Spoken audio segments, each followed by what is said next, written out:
নমস্কার, নিউজের প্রাইম নিউজে সবাইকে স্বাগত। আমি রয়েছি আপনাদের সাথে মীনাক্ষী। চোখ রাখছি খবরে। ত্রিপুরা উপজাতি স্বশাসিত জেলা পরিষদের নির্বাচনে রাজনৈতিক সমীকরণ বদলাতে বড় ভরসা হিসেবে মুখ্যমন্ত্রী ডাক্তার মানিক সাহাকে সামনে এনেছে ভারতীয় জনতা পার্টি। সংগঠন থেকে শুরু করে প্রশাসনিক অভিজ্ঞতা সব দিক বিবেচনায় তাঁকেই দেখা হচ্ছে বিজেপির তুরুপের তাস হিসেবে। আসন্ন এডিসি নির্বাচনকে সামনে রেখে শুক্রবার গুরুত্বপূর্ণ সাংগঠনিক বৈঠক করলেন মুখ্যমন্ত্রী। ত্রিপুরা উপজাতি স্বশাসিত জেলা পরিষদ নির্বাচন রাজ্যের রাজনীতিতে শুধু একটি স্থানীয় প্রশাসনিক নির্বাচন নয়, বরং আদিবাসী রাজনীতির ভবিষ্যৎ দিক নির্দেশ নির্ধারণের একটি গুরুত্বপূর্ণ মঞ্চ। এই নির্বাচনে মুখ্যমন্ত্রী ডাক্তার মানিক সাহাকেই তাদের প্রধান রাজনৈতিক হাতিয়ার হিসেবে সামনে এনেছে ভারতীয় জনতা পার্টি, যা দলীয় কৌশলের দিক থেকে যথেষ্ট তাৎপর্যপূর্ণ। আসন্ন ত্রিপুরা উপজাতি স্বশাসিত জেলা পরিষদের নির্বাচনকে সামনে রেখে শুক্রবার ত্রিপুরা প্রদেশ বিজেপি কার্যালয়ে গুরুত্বপূর্ণ সাংগঠনিক বৈঠকে পৌরোহিত্য করেন মুখ্যমন্ত্রী ডাক্তার মানিক সাহা। आ रहा है ना एडीसी वाला, तो हम लोग अपना जो कार्यकर्ता है इन लोगों को सब कैसे कैसे क्या करना है आने वाले दिन। इलेक्शन तो बहुत नज़दीक आ गया, इसीलिए एक सांगठनिक बैठक हुआ है और ख़ास करके एडीसी को लेके सांगठनिक बैठक हुआ। कैसे कैसे 28 जो हम लोग आसन हैं वहाँ एडीसी में एमडीसी का, तो उसके लेके आज बैठा हुआ। वहाँ हमारा स्टेट प्रेसिडेंट और राज्यसभा का सदस्य राजीव भट्टाचार्य जी भी थे वहाँ, फिर जनरल सेक्रेटरी भी थे, और बाकी जिन लोगों को हम लोग काम लगा रहे हैं उनको लेके भी हम लोग बात किए हैं। मेनली वही है, सांगठनिक बैठक हुआ, कैसे आगे बढ़ना है, क्या करना है, तो अभी जी स्टार्ट करना है, क्योंकि लेट नहीं करना चाहिए। বিষয় হচ্ছে এটা বোঝানো খুব দরকার, বারবার বোঝালেও অনেক সময় বিষয়টা ক্লিয়ার হয় না। আমাদের সাথে তীব্রমতা কিন্তু অ্যাসেম্বলির মধ্যে আমাদের ওনাদের সাথে আমাদের অ্যালায়েন্স আছে, কিন্তু এই ডিসির মধ্যে কিন্তু আমরা অপোজিটে আছি, ঠিক না? কাজে এই ডিসিতে এখন অব্দি ডিসিশন হয়নি আমরা আগামী দিনে কার সাথে যাব কি না। এখন তো আমাদের মেইন তো হচ্ছে 28টার দিকে আমরা যেতে হবে, ঠিক না? আমাদের 28টা আমরা আর এখন অব্দি এই ফাইনাল আছে, 28টার জন্য আমরা রেডি থাকবো। তারপরে কার সাথে কী হবে সেটা পরে দেখা যাবে, সেটা কিন্তু আমরা 28টার জন্য চিন্তা ভাবনা করছি। আজকের বৈঠকে অংশগ্রহণ করেন নির্বাচনের দায়িত্বপ্রাপ্ত পদাধিকারীরা। দীর্ঘদিন ধরেই উপজাতির স্বার্থ ও স্বশাসনের প্রশ্নে সংবেদনশীল এলাকা টিটিএডিসি অতীতে বিরোধী শক্তির আধিপত্য রাজ্য রাজনীতিতে বিজেপির জন্য চ্যালেঞ্জ তৈরি করেছিল এডিসিতে। ফলে এবারের নির্বাচন বিজেপির কাছে শুধুমাত্র আসন জয়ের লড়াই নয়, বরং আদিবাসী সমাজের মধ্যে আস্থার সংকট কাটিয়ে ওঠার একটি সুযোগ বলে মনে করছেন রাজনৈতিক বিশ্লেষকরা। মুখ্যমন্ত্রী ডাক্তার মানিক সাহার ভাবমূর্তি শান্ত, সংযত ও প্রশাসনিকভাবে দক্ষ নেতা হিসেবে প্রতিষ্ঠিত। জনজাতি এলাকায় সংঘাতমুক্ত উন্নয়ন, স্বাস্থ্য ও শিক্ষা পরিকাঠামোর বিস্তার এবং কেন্দ্রীয় প্রকল্পের বাস্তবায়নে তার ভূমিকা ভোটারদের কাছে তৈরি করতে পেরেছে গ্রহণযোগ্যতা। বিশেষ করে শিক্ষা, স্বাস্থ্য ব্যবস্থার উন্নয়ন ও গ্রামীণ পরিষেবার প্রসার, এই বিষয়গুলো গুরুত্বপূর্ণ ইস্যু হিসেবে তুলে ধরছেন মুখ্যমন্ত্রী ডাক্তার মানিক সাহা। এই নির্বাচনে বিজেপির প্রধান চ্যালেঞ্জ বিরোধী দলের ঐতিহ্যগত প্রভাবের পাশাপাশি সরকারের সহযোগী তীব্রমতাও। স্বশাসনের অধিক ক্ষমতা, ভূমি অধিকার এবং সাংস্কৃতিক স্বাতন্ত্র্যের প্রশ্নকে সামনে রেখে প্রচার চালাচ্ছে আঞ্চলিক দল তীব্রমথা। এই দাবিগুলিকে অস্বীকার না করে উন্নয়নের সঙ্গে সুশাসনের সমন্বয়ের বার্তা দিচ্ছেন মুখ্যমন্ত্রী ডাক্তার মানিক সাহা। এবং জনজাতিদের যেভাবে উন্নয়ন করে রেখেছে এতদিন ধরে এটিসিএল, আমরা চাই যে সেই জায়গায় উন্নয়ন এবং ন্যাশনাল পার্টির খুব প্রয়োজন। এতদিন ধরে লোকাল পার্টি ইত্যাদি এগুলো বহু হয়েছে, বহুবার। ন্যাশনাল পার্টি যদি ওখানে যদি সেখানে সরকার গঠন করতে পারে, তো জনজাতিদের উন্নয়ন মানে অবশ্যম্ভাবী হবেই সেখানে, এটাই মেইন লক্ষ্য। স্যার, পাহাড়ের নির্বাচন যতই বুঝতে পারছি এখন যে জনজাতিদের উন্নয়ন মানেই ভারতীয় জনতা পার্টি, এছাড়া কেউ করতে পারবে না। আজকে 700-র মতো 700 জনজাতি গোষ্ঠী আছে সারা ভারতবর্ষে, এর মধ্যে ত্রিপুরাতে আমাদের মেইন যে ট্রাইবস আছে সেটা হচ্ছে 19টি জাতি গোষ্ঠী, আরও বাকি সাব ট্রাইব প্রায় 40%। তো আমরা এতদিন বাদে মানে ওরা বুঝতে পারছে যে একমাত্র ভারতীয় জনতা পার্টি আছে যেভাবে রাজ্যকে নিয়ে চিন্তা করে, দেশকে নিয়ে চিন্তা করে, ওনাদের উপর ভরসা আসছে, বিশ্বাস আসছে। এখন তো মুশকিল হচ্ছে কিছু একটা বললে উল্টো আবার দেখা যায় যে বিরোধীরা বসেই থাকে যে কীভাবে একটা গুজামিল দিয়ে একটা আনসার দেওয়া যায়, কিন্তু মানুষ তো সব বুঝছে। আমাদের সত্যি সত্যি আমরা যেটা বলি, এটাকে অসত্যভাবে এমনভাবে ওরা এটাকে পাল্টা ওরা সোশ্যাল মিডিয়াতে বলছে, তো অনেক সময় হাসি পায় আর কি। যাই হোক, এইভাবে ওরা রাজনীতি করে এসছে। মুখ্যমন্ত্রী ডাক্তার মানিক সাহার নেতৃত্বে আসন্ন এডিসি নির্বাচনে বিজেপি সাফল্য পেলে তা রাজ্যের জনজাতি রাজনীতিতে একটি বড় পরিবর্তনের ইঙ্গিত দেবে বলে নিশ্চিত রাজনৈতিক বিশ্লেষকরা। একই সঙ্গে তৈরি হবে রাজ্য সরকার ও স্বশাসিত পরিষদের মধ্যে সমন্বয় আরও জোরদার হওয়ার সম্ভাবনা। সব মিলিয়ে আসন্ন টিটিএডিসি নির্বাচন এক ধরনের রাজনৈতিক অগ্নি পরীক্ষা বিজেপির জন্য। মুখ্যমন্ত্রী ডাক্তার মানিক সাহাকে সামনে রেখে বিজেপি যে আস্থা ও উন্নয়নের রাজনীতি তুলে ধরছে তার বাস্তব প্রতিফলন ভোটের ফলাফলে দেখা যাবে বলে মনে করছেন রাজনৈতিক পর্যবেক্ষকরা। ফিউরো রিপোর্ট, নিউজ নাও।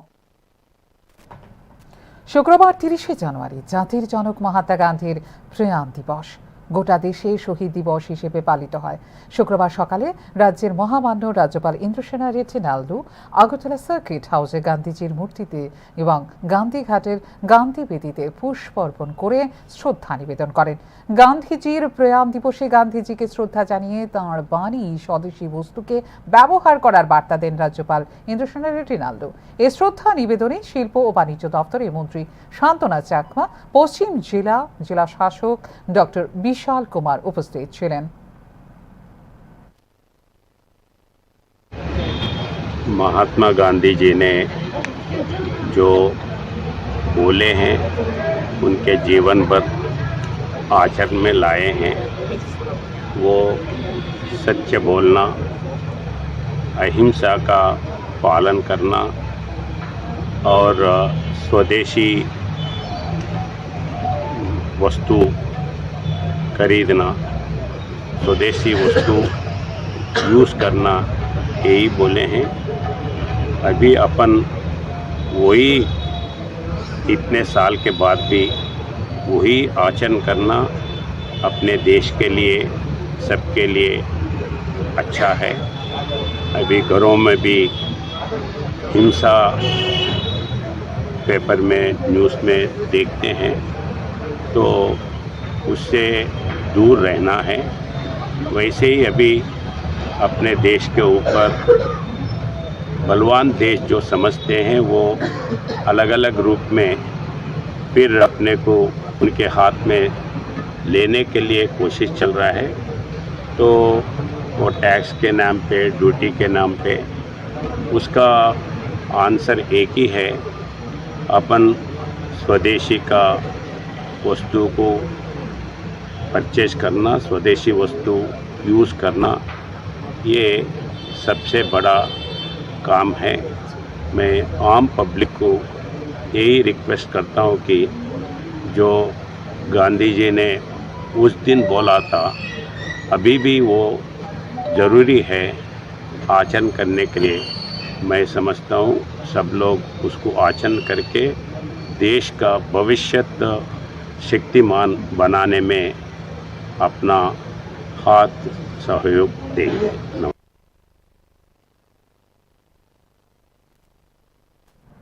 রেগা আইন পরিবর্তন করে নতুন জি আইন দুর্বল করবে পঞ্চায়েতগুলিকে। মজুরির অধিকার ছিনিয়ে নেবে ঠিকাদারি সংস্থাগুলো।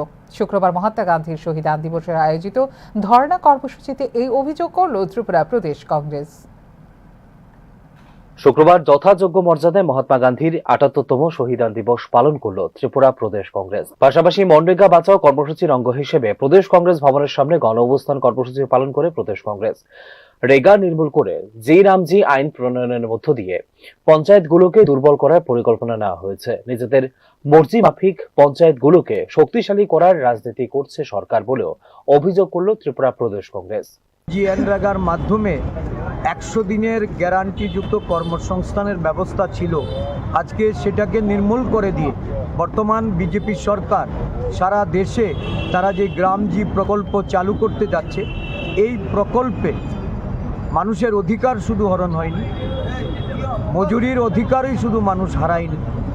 এই আইনে রাজ্য এবং পঞ্চায়েতগুলিকেও রাজনৈতিকভাবে দুর্বল করার যে চক্রান্ত এবং বিভিন্ন পঞ্চায়েতগুলি, বাছাই করা পঞ্চায়েতগুলিকে শুধুমাত্র কাজের অধিকার প্রদান করে দলবাজি করার জন্য যে পদক্ষেপ বিজেপি সরকার নিয়েছে তার বিরোধিতা করে মনরেগা বাঁচাও সংগ্রাম, মনরেগাকে পুনর্বহালের দাবিতে আজকে সারা দেশব্যাপী জাতীয় কংগ্রেস দলের এই গণ অবস্থান কর্মসূচি। নতুন এই আইনের মধ্য দিয়ে শ্রমিকদের মজুরি নির্ধারণের অধিকার ঠিকাদারদের হাতে তুলে দেওয়া হয়েছে। স্বজন পোষণ এবং ভোট ব্যাংকের রাজনীতি করতে এই আইন প্রণয়ন করেছে কেন্দ্রীয় সরকার বলেও অভিযোগ কংগ্রেসের। রাজ্যবাসীর কাছে আহ্বান রাখব, এই মনরেগার আইনে যে অধিকার দেওয়া হয়েছে গ্রামীণ মানুষকে, শ্রমজীবী মানুষকে, যাদের মজুরি এই নির্ধারণের ক্ষমতা ঠিকাদারদের হাতে তুলে দেওয়া হচ্ছে, পঞ্চায়েতগুলিকে বিভিন্নভাবে যারা দুর্বল করে ওই পঞ্চায়েতের অধিকার কেড়ে নিচ্ছে, রাজ্যের উপর অর্থের বোঝা চাপিয়ে দিয়ে যেখানে 90% আর 10% ছিল আজকে 60% আর 40%, সরকারগুলির উপর আর্থিক বোঝা চাপিয়ে এই আইনকে যারা শুধুমাত্র দলবাজি করার জন্য, স্বজন পোষণ করার জন্য, ভোটের লাইন লম্বা করার জন্য যারা বেছে নিয়েছে, আজকে তাদের বিরুদ্ধে এই আজকে গণ অবস্থানের মধ্য দিয়ে আমরা রাজ্যবাসীকে আরও সতর্ক করতে চাই, জাগ্রত করতে চাই। মহাত্মা গান্ধীকে অবমাননা করা, মহাত্মা গান্ধীর নাম বাতিল করে যারা দেশের রাষ্ট্রপিতা, যার আজকে স্বাধীনতার সংগ্রামে যে তার যে অনবদ্য ভূমিকা, এই ভূমিকাকে যারা অস্বীকার করতে চাইছে তাদের বিরুদ্ধে কংগ্রেস দল আজকে এই গণঅবস্থানের মধ্য দিয়ে সারা দেশব্যাপী সাধারণ মানুষকে তাদের সহযোগিতা নিয়ে আমরা আগামী দিন আরও তীব্র গণ আন্দোলনের দিকে ধাবিত হব।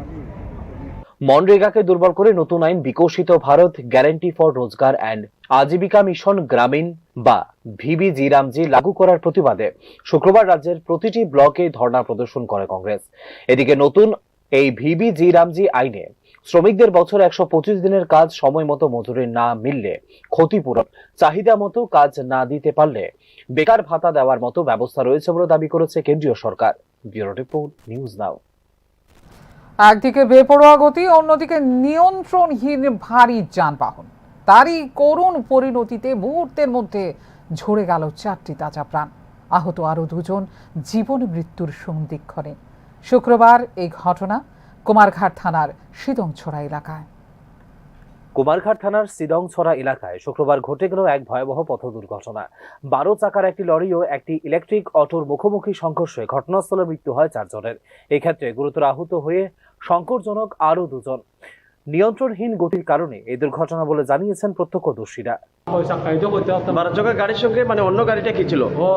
ও দেখা খাইয়া নিজে ফালাই দিছে, বাম সাইডে কাঁপছে, এটা তো যাইতো ফেজাতল দিকে ডান সাইড, ওই বড় গাড়ি আইতো বাম সাইড, ওই যাইতে বাম সাইড মারিয়ে দিছে, ওই ঘটনা। আচ্ছা, তখন কি ছিল? এই তো তখন এই ঘটনা হইয়া একজন আমার গ্রামের লোক ফেজাতল থেকে ঘুরতে, এরপরে এখানে পড়ছে, খবর পাইছে, ও এটা তো দেখা যায় আমার লোক, এরপরে থামিয়ে টুমিয়ে বার করছে কয়েকজন, এরপরে আমার লগে ফোন দিছে, ফোন দিয়ে এবার আমি লগে আইয়ে পড়ছি। এদিন 12 চাকার লরির সঙ্গে ভয়াবহ সংঘর্ষ হয় একটি ইলেকট্রিক অটোর। এই দুর্ঘটনায় প্রাণ হারান অটো চালক ভাস্কর গোস্বামী, যার বাড়ি উত্তর পাবিয়াছড়ায়। এছাড়াও নিহত হন কাঞ্চনা চাকমা, হরিশঙ্কর দেবতাতা এবং গিরিমিলি চাকমা, 3 জনেরই বাড়ি মাছলি এলাকায়। দুর্ঘটনায় গুরুতর আহত হন মাছলির যাত্রাপথী চাকমা ও পেচারথলের মায়ারানী দেবনাথ। আহতদের প্রথমে কৈলাসহর জেলা হাসপাতালে নিয়ে যাওয়া হয়। সেখানে প্রাথমিক চিকিৎসার পর আশঙ্কাজনক অবস্থায় মায়ারানী দেবনাথকে উন্নত চিকিৎসার জন্য পাঠানো হয় বহিরাজ্যের শিলচর মেডিকেল কলেজ ও হাসপাতালে। সিদংছড়া এলাকায় একটি ভয়াবহ যান দুর্ঘটনা সংঘটিত হয়েছে, এতে আহত এবং নিহত সংখ্যা কি যদি আমাদের সামনে একটু বিস্তারিত তুলে ধরেন। ফায়ার সার্ভিস নিয়ে এসেছিল 11:50-এর দিকে। সিদংছড়া একটা অ্যাক্সিডেন্ট হয়েছে, ওইখানে আমরা ব্রড ডেড পেয়েছি, একজন পুরুষ লোক আর একজন মহিলা ব্রড ডেড, আর বাকি যারা সিরিয়াসলি ইনজিওর্ড ওরা ছিল 4 জন। ওদের মধ্যে 4 জনের মধ্যে একজন পুরুষ, ওনাকেও আমরা হেড ইঞ্জুরি ছিল, ড্রেসিংয়ের পরে বা স্টেবিলাইজেশনের পরে আমরা রেফার করেছি ডিস্ট্রিক্ট হসপিটালে। আর 3 জন মহিলা ছিল, ওনাদেরও মাল্টিপল ইঞ্জুরিজ ছিল, আফটার স্টেবিলাইজেশন আমরা ডিস্ট্রিক্ট হসপিটালে রেফার করেছি। আচ্ছা ম্যাডাম, মানে কি কি গাড়ির মধ্যে দুর্ঘটনা হয়েছিল? এটা আমি এখনো ঠিক জানতে পারিনি। আচ্ছা, হয়তো বা হাই স্পিড অটো ছিল। যারা আহত এবং নিহত হয়েছে তাদের নামগুলো যদি আমাদের সামনে একটু তুলে ধরেন। একটুও পাইনি, সবাই আননোন, মানে ওরা সবার কন্ডিশন এত খারাপ, মানে নিজেদের নামও বলার কন্ডিশনে নাই, সব আনকনশিয়াস মিক্সে, খুবই খারাপ কন্ডিশন আছে। ম্যাডাম আপনার পরিচয়টা? আমি ডক্টর অনিতা শীল, কুমারঘাট ডিস্ট্রিক্ট। ধন্যবাদ। ভয়াবহ এই দুর্ঘটনার পরপরই পালিয়ে যায় লরির চালক। খবর পেয়ে ঘটনাস্থলে পৌঁছে তদন্ত এবং পলাতক চালকের সন্ধানে তল্লাশি শুরু করেছে পুলিশ। রাজ্যে একের পর এক যান দুর্ঘটনা বড় চ্যালেঞ্জ হয়ে দাঁড়িয়েছে প্রশাসনের জন্য। দুর্ঘটনামুক্ত সড়ক নিরাপত্তা মাস উদযাপনের মধ্যে এই ধরনের ঘটনা উদ্বেগ বাড়িয়ে দিয়েছে রাজ্য প্রশাসনের। রিপোর্ট নিউজ নাও। টেট পরীক্ষায় উত্তীর্ণ হওয়া মানে শিক্ষকতার পথে প্রথম গুরুত্বপূর্ণ ধাপ অতিক্রম করা। কিন্তু 2024 সালে টেট উত্তীর্ণদের ক্ষেত্রে সেই সাফল্য আজও বাস্তব রূপ পায়নি। দীর্ঘদিন ধরে নিয়োগ প্রক্রিয়া ঝুলে থাকায় বয়স সীমা, অনিশ্চিত ভবিষ্যৎ ও প্রশাসনিক উদাসীনতার বিরুদ্ধে ক্ষোভ জমেছে তাদের মধ্যে। সেই ক্ষোভেরই প্রতিফলন হিসেবে শিক্ষা ভবনের সামনে অবস্থান, আন্দোলনে বসে একসাথে নিয়োগের জোরালো দাবি তুলেছেন সংশ্লিষ্টরা। 2024 সালের শিক্ষক যোগ্যতা পরীক্ষা বা টেট উত্তীর্ণ হয়ে দীর্ঘ সময় অতিক্রান্ত হলেও এখনো নিয়োগ প্রক্রিয়া সম্পূর্ণ না হওয়ায় গভীর অনিশ্চয়তার মধ্যে রয়েছেন 1856 জন চাকরি প্রার্থী। একসাথে নিয়োগের দাবিতে শুক্রবার শিক্ষা ভবনের সামনে অবস্থান, আন্দোলনে বসে তাদের ক্ষোভ প্রকাশ করেন এই টেট উত্তীর্ণ যুবক যুবতীরা। টেট পরীক্ষা মূলত শিক্ষক নিয়োগের প্রাথমিক যোগ্যতা নির্ধারণের একটি ধাপ, কিন্তু পরীক্ষায় উত্তীর্ণ হওয়ার পর দীর্ঘদিন নিয়োগ না হওয়ায় এই যোগ্যতার বাস্তব প্রয়োগ পড়েছে প্রশ্নের মুখে। তথ্য জানার অধিকার অনুসারে এলিমেন্টারি বিভাগে 4000-এর ওপর শিক্ষক শূন্যপদ রয়েছে। এই ক্ষেত্রে প্রার্থী রয়েছেন মাত্র 1856 জন, অথচ এই ক্ষেত্রে নিয়োগ করছে না রাজ্য সরকার, জানিয়েছেন সংশ্লিষ্ট টেট উত্তীর্ণরা। আরটিআই করা হয়েছিল, তার মধ্যে দেখা যায় এলিমেন্টারির মধ্যে প্রায় 4000 ভ্যাকেন্সি আছে, কিন্তু আমরা মাত্র 1856 ক্যান্ডিডেট, প্রায় অর্ধেক ক্যান্ডিডেট, কিন্তু তারপরেও আমাদের রিক্রুট হচ্ছে না। আমরা 2024 থেকে আজকে প্রায় 1.5 বছর অতিক্রান্ত হচ্ছে, কিন্তু আমাদের কোনো রিক্রুটমেন্ট হচ্ছে না।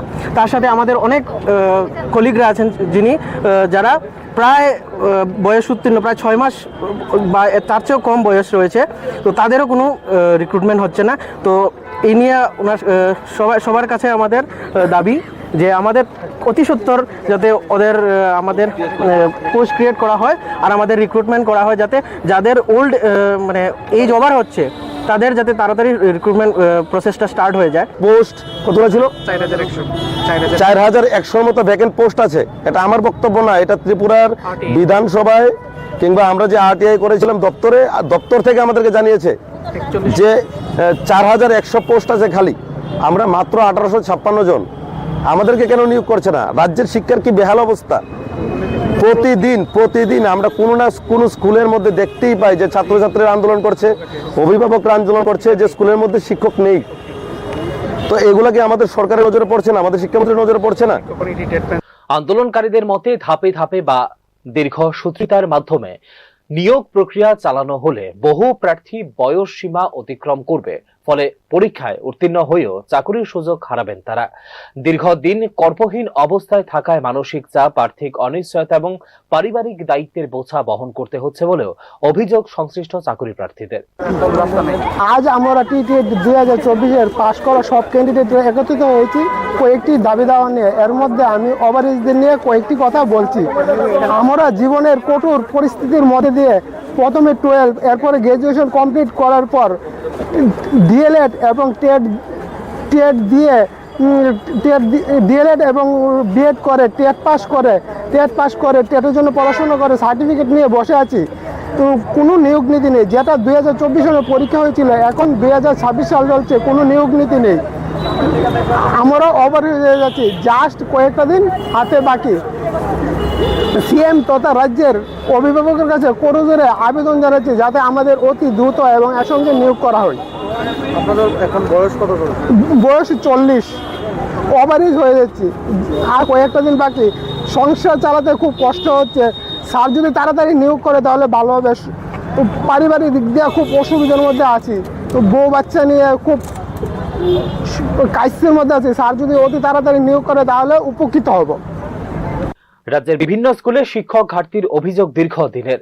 সেখানে যোগ্য প্রার্থীরা অপেক্ষমান থাকলেও নিয়োগ প্রক্রিয়ায় গতি না আসা, প্রশাসনিক পরিকল্পনার কার্যকারিতা নিয়ে প্রশ্ন তুলছেন টেট উত্তীর্ণরা।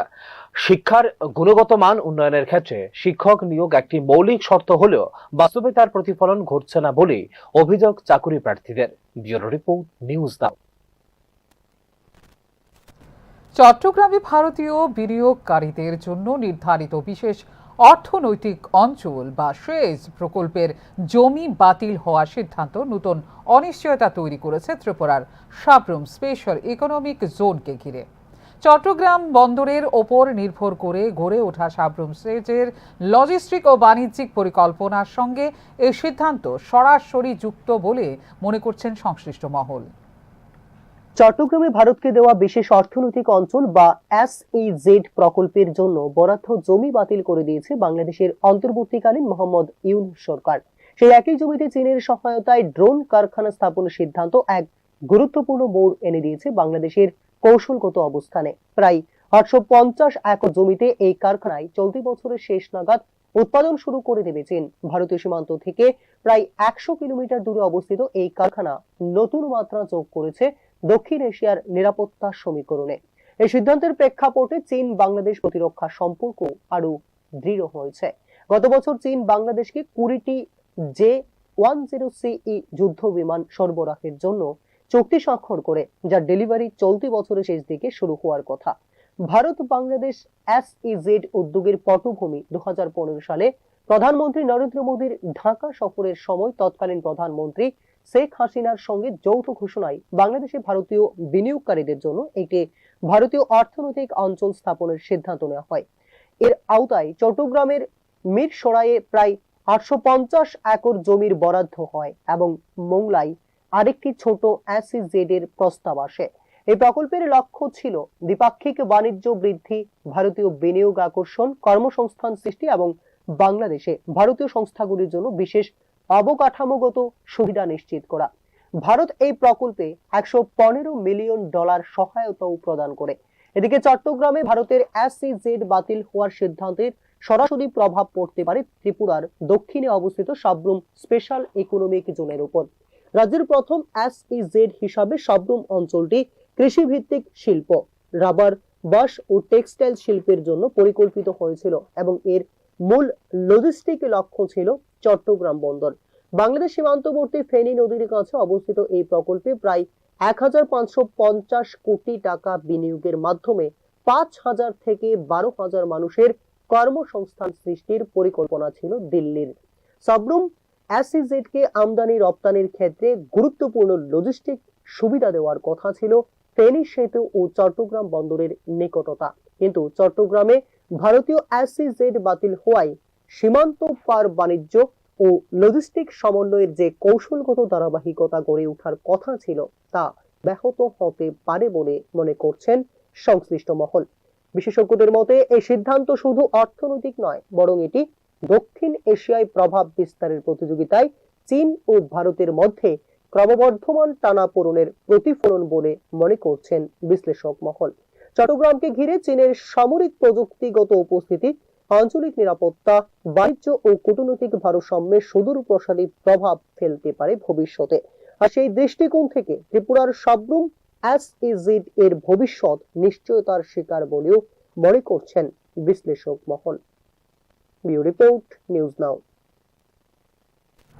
রেলপথকে ব্যবহার করে রাজ্যে মাদক পাচারের প্রবণতা উদ্বেগজনক আকার নিচ্ছে ক্রমশ। যোগেন্দ্রনগর রেল স্টেশন সংলগ্ন এলাকা থেকে চন্দ্রপুর বাঁধের দিকে যাওয়ার সময় 2 জন বিহারের যুবককে মাদক সহ আটক করে পুলিশ। পাটনা থেকে রেলপথে এই মাদক আগরতলায় আনা হয় বলে শুক্রবার জানিয়েছে পুলিশ। রেল যাত্রায় তুলনামূলকভাবে কম নজরদারির সুযোগ কাজে লাগিয়ে রাজ্যে মাদক প্রবেশ করে চলেছে পাচারকারীরা।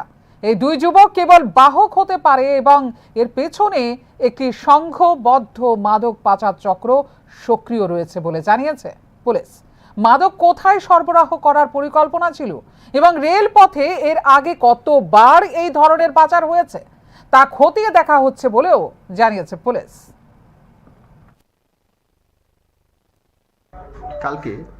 কালকে রাত্রেবেলা আমাদের কাছে একটা আমার সোর্স ইনফরমেশন আছে যে ওই দুজন বিহারি তারা কিছু কন্টামিনেট নিয়ে আসছে চন্দ্রপুর বাঁধের দিকে। তো এই খবরের ভিত্তিতে আমি আমার সাথে সঞ্চয় সমাজ চাকমা এবং অন্যান্য পিএস এবং পিএসআর স্টাফ আমরা অলরেডি ভেরিফিকেশন করার জন্য যাই। তো ওইখানে গিয়ে আমরা দুজনকে আটক করি।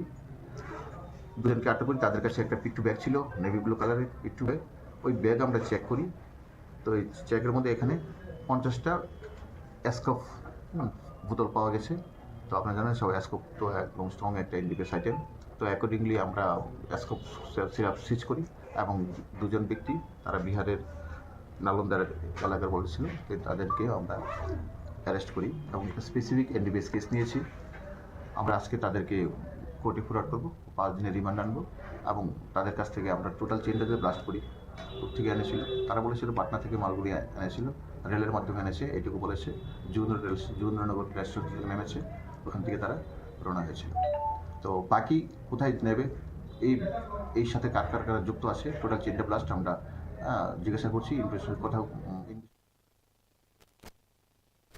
চোখ রাখছি এই মুহূর্তের শেষ খবরে। গবাদি পশুর অজানা রোগ শুধু পশুর স্বাস্থ্যের সমস্যা নয়, গ্রামীণ অর্থনীতির ওপরও গভীর প্রভাব ফেলে এই সমস্যা। দক্ষিণ চরিলাম এলাকায় একের পর এক পশু অসুস্থ হওয়ায় পশুপালকদের আয়ের প্রধান উৎস দুধ উৎপাদন ব্যাহত হচ্ছে, যা বহু পরিবারকে ঠেলে দিচ্ছে আর্থিক সংকটের মুখে। দক্ষিণ চরিলাম চৌমুহনীপাড়ায় সম্প্রতি গবাদি পশুদের মধ্যে দেখা দিচ্ছে এক অজানা রোগের প্রাদুর্ভাব, যা পশুপালকদের মধ্যে সৃষ্টি করেছে ব্যাপক উদ্বেগ। শুধু পশুর স্বাস্থ্যের উপর প্রভাবই নয়, এই ধরনের স্বাস্থ্য ঝুঁকে সরাসরি প্রভাব ফেলছে স্থানীয় জীবিকা ও গ্রামীণ অর্থনীতির মৌলিক কাঠামোর উপরও।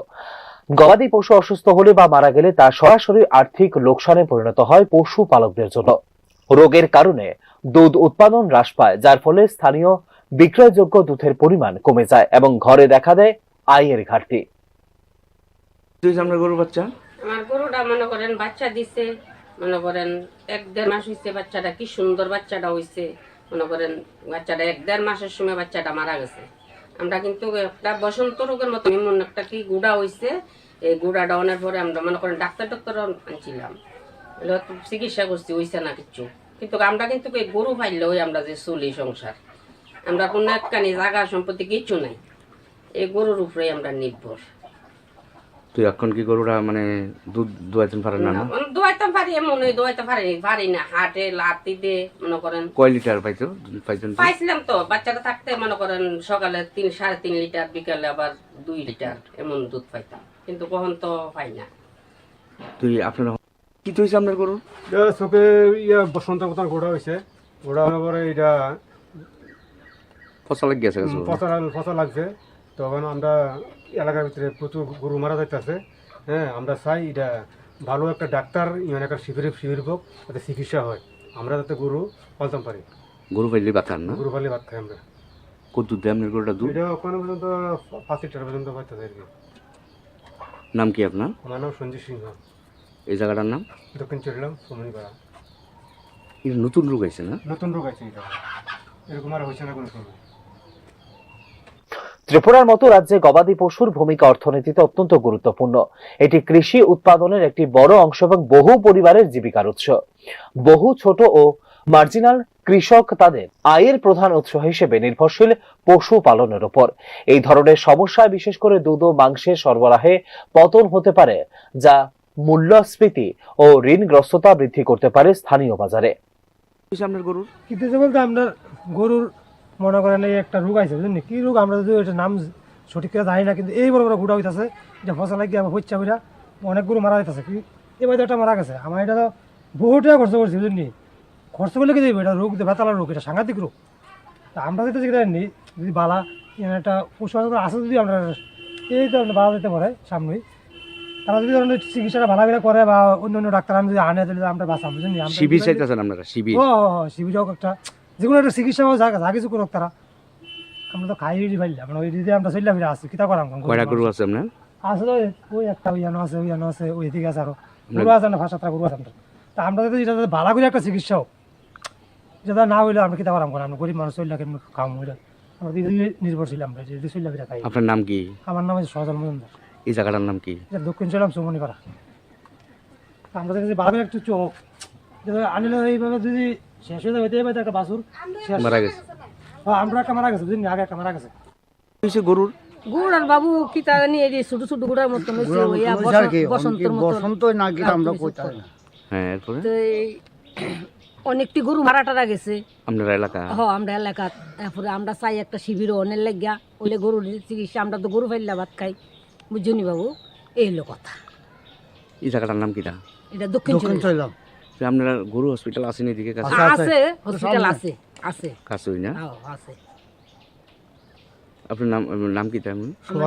প্রাণী সম্পদ উন্নয়নের সঙ্গে যেখানে গ্রামীণ অর্থনীতি সরাসরি জড়িত, সেই ক্ষেত্রে পশু চিকিৎসা পরিষেবা ও রোগ নির্ণয়ে দ্রুত ব্যবস্থাপনা, টিকা প্রদান ও প্রাণী সম্পদ শিক্ষা সম্প্রসারণ, সরকারি বা বেসরকারি সহায়তা, বীমা ব্যবস্থা শক্তিশালী করার উপর গুরুত্ব দিচ্ছে বিশেষজ্ঞরা। গবাদি পশুর অজানা রোগ শুধু পশুপালকদের ব্যক্তিগত ক্ষতির বিষয় নয়, এটি সরাসরি বহুস্তরীয় প্রভাব ফেলতে পারে গ্রামীণ অর্থনীতিতে। সময় উপযোগী স্বাস্থ্য ব্যবস্থাপনা ও অর্থনৈতিক সহায়তা ব্যবস্থা না থাকলে দীর্ঘমেয়াদে গ্রামীণ পুনর্নির্মাণ ও উন্নয়নের পথে বড় বাধা হয়ে দাঁড়াতে পারে এই ক্ষতি। ব্যুরো রিপোর্ট, নিউজ নাও।